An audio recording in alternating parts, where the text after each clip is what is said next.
liar. We're sponsored by Jiffy Lube, and we're joined now live from the first tee box at an undisclosed golf course in the wonderful city of Portland, Oregon, is our guy Danny Marang from 1080 The Fan out there in the Pacific Northwest. Danny, how's it going, man? Not too bad, man. I'm not on the first. I'm on the 6th. We're out here having our 1080 The Fan golf tournament out here, and it's great because they set up a liquor sponsor literally right next to our tent, and we're having an absolutely fantastic day out here. Okay, well, we're live on the radio, so please don't say any bad words, okay? Oh no, I know things get wild on the 6th tee box today. We aren't turning up too much just yet. Perfect. All right, so late last night, the Portland Trailblazers acquired Jrue Holiday for Anthony Simons and 2 future second-round picks. My first question, my immediate reaction was, Portland must have done this to flip Jrue Holiday again like they did when they traded Dame, but it doesn't sound like that's the case this time. Yeah, I get to do the whole league sources tell me situation. Nice. League sources have confirmed directly that the Portland Trailblazers will indeed be keeping Jrue Holiday. He factors into what they want to do next year. I tweeted out last night, maybe this is a situation like Houston where you get some good players like they did with Fred VanVleet and Dylan Brooks on contracts that make sense. And if you want to make a move, you got those contracts. But I was told that is not the case. Now, if that ends up happening down the road, it's more happenstance than anything else. But officially, they value Jrue Holiday. They look at it as a talent upgrade overall. The Trailblazers going into next year, I think you're going to see them be very Denny Avdija-centric. I think they want to see just how much of an offensive burden he can handle, and they wanted to get some guys that could reinforce their identity defensively and play off of that. And, Jrue Holiday for the last 5 years has really been playing off the ball, whether it's been playing off Giannis or playing off the Jays in Boston. He brings, bona fides, a guy that comes in the locker room. Everybody knows who he is when he walks in. It's something that honestly they've been missing since they traded away Dame. Danny, this seems like a guy who can step in and be an instant mentor to Scoot, but a 3-year mentorship is not typical at the NBA level. No. How long do you think they stick with this? Is this like a 1-year deal and then they'll look to move him? Or do you think this is going to be someone who's there to build the culture? I think he's going to be here to help build the culture. And as much as I think he's going to help Scoot, I mean, Drew's not only, his bona fides are there. He's one of those guys in the NBA. And James, just being around guys, if you're somebody who doesn't like Jrue Holiday, it says more about you than it does about Jrue. Like Jrue is incredibly well liked, incredibly well respected. Yes, he's a 2-time All-Star. He's a 6-time All-Defensive Team member. He's a gold medal winner. He's a Twyman Stokes 3-time winner of, Teammate of the Year. This is a guy that's beloved, well liked, well respected. You can't question his game. You can't question his championship pedigree, 2 titles with 2 different teams. He's a guy that when you walk in the locker room, he's going to have the corner locker. He's going to be the sage. And while he will mentor Scoot, I think it's going to be more of a mentorship for the entire team. Like he's going to be a guy that everyone in that locker room can turn to. And, he can be the guy that speaks from experience. And as people think what they want to about Jeremy Grant or DeAndre Ayton, they're accomplished players. They're good players, but they don't have the bona fides that Jrue has. And it does sound like the Blazers are going to lean into him for the next couple of years. Now, again, they could move him down the road, but every discussion that I've had over the past 12 hours or so has been, no, we want him. They value him. They value his feel, his IQ. They look at his defense, and even though he's 35 years old, they studied the tape incredibly hard and said, we don't think there's going to be much of a fall off. And you can always play with father time until it's too late, and that's a risk with this. And that's really the thing that pops off for me. The other part of this is I don't think they're done. Just, around the NBA, the league is loud. It's incredibly loud. And over the next 48 hours, I think they're going to see a lot more movement. And it wouldn't surprise me at all if Portland had more movement in them. And I don't believe it's going to be Jrue. Again, I will state very certainly that Jrue Holiday is here, at least for the immediacy. Talking with Danny Marang, 1080 The Fan in Portland, the person I go to for all things Blazers, joining us here on the Insiders on ESPN 1320.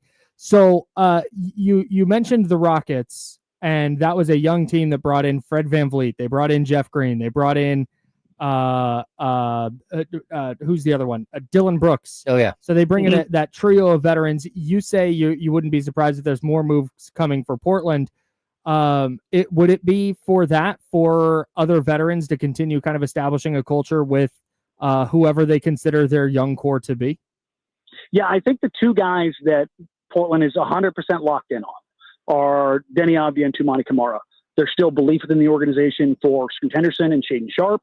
And Donovan Clingan really started to kind of put things together towards the end of the season after he came off an MCL injury. And he really started to kind of find his groove. He had never really played more than 20 minutes in his career, so he had to get his conditioning right. So, like, there's little things they're still trying to figure out. But I got a text from a coach after the trade last night. And it was pretty funny. He said, y'all are going to bleep and guard. Like, and that's what they're leaning into. And it's very Houston-esque in kind of what they did, where they're going to have a bunch of wings. They're going to be a defensive pressure team. I have questions about the offense. It's going to be interesting to kind of see how that shakes out. And I think they're going to, like I said, they're going to lean very heavily into Denny and see how much he can handle and then adjust from there. But I do think that there's probably a decent chance that they could move their draft pick. I would say it's probably around a coin toss, whether or not they use it at pick number 11. There's certainly some guys there that they like. But they made the move for Denny last year that surprised everybody. They made the move for Jrue this year that surprised everybody. And the Jrue deal literally came out of nowhere. It was very, very, very, very quiet. And I heard last night that it was something that came together pretty quickly over the course of a couple of days. So it's very interesting to kind of see how this is all going to shake out. If anybody else is going to move, I would probably bet on it being Jeremy Grant. And I don't. There's this thought out there that it's going to cost Portland draft capital to get off Jeremy Grant. I've got it on pretty solid ground that is not going to be the case with Jeremy. That there are suitors out there for him. It's just a matter of what kind of return that they're going to get for Jeremy. The Blazers made a ton of improvements on the defensive end down the stretch of last season. This is another piece that helps them defensively. Where does this put them, though, in your mind, in the Western Conference, like, sort of hierarchy? Organizationally, they feel like they got better overall from a talent landscape. I love Ant. His ability to shoot off the bounce. He's one of the best 3-point shot creators in the NBA. Going left, going right, catch and shoot, off the pull up. His career has been that's what he does, and that's something Portland is going to drastically miss. But Jrue is going to add some stability, particularly on the defensive end, that it's really going to bolster them. I don't think it necessarily improves their win-loss standing. I could see them winning 36 games again, but I think it would be a more consistent pattern because they were awful. I mean, let's be honest. The first 2 months of the season, they were awful. And there was kind of a come to Jesus meeting late in December where Chauncey Billups laid into basically everyone about what their roles were and what you need to understand and what you need to give up and what expectations truly are for guys up and down the roster. You know, Scoot Henderson got taken out of the starting lineup because his defense was waning. The same thing happened to Shaden Sharp, and both those guys, they weren't thrilled about it. But I supported Chauncey on that move because he's been there. You know, this is a number 3 overall pick who struggled right out of the gate, got traded, bounced around, ends up in Detroit, finals MVP, title winner, all-star. Like, when it comes from him, it feels a little bit different because when he tells guys, I've literally been every role in the NBA, he has literally been every role in the NBA. He's been a key reserve. He's been a starter on a title team. He's been a guy that failed in his first couple of stops. And those guys respect that. And even though they were frustrated and they were upset, you know, their minutes are getting cut and their roles are getting taken out from underneath them. Once they understood it, they bought back in, and you saw them post January 1.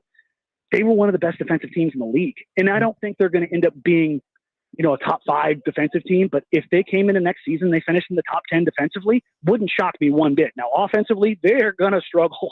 The shooting, the playmaking, the consistency, those are all very, very, very real questions.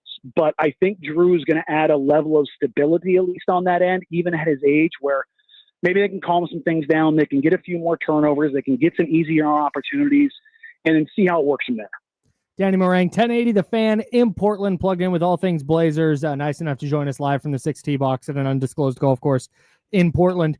Do you feel like the Blazers, after this Jrue Holiday acquisition, are a top 10 team in the West?